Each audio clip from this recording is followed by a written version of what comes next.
So what is chronic subdural hematoma exactly? To understand this, we have to first look at how the brain is housed inside the skull. The skull is a closed cavity made up of bone, of course, and the brain in adult weighs about 1400 grams.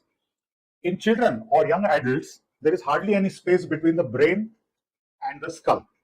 There are three membranes around the brain, and they are called as dura mater, which is the membrane most outside and nearest to the skull. Then there is arachnoid mater, and the third is pia mater. Now, the dura mater is the toughest membrane. When the brain ages, it starts shrinking.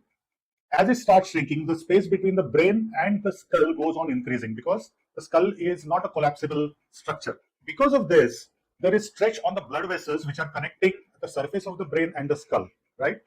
And with even minor or minimal movements like nodding of the head vigorously or banging the head against the door frame while moving around in the house, even these minor traumatic instances can cause small bleeds because of the stretched vessels getting torn. And this bleeds accumulates in the space below the dura, that is the dura mater and the brain. There is a space in the bleed accumulates there. That is why it is called as subdural, that is below the dura hematoma. Hematoma means blood clot.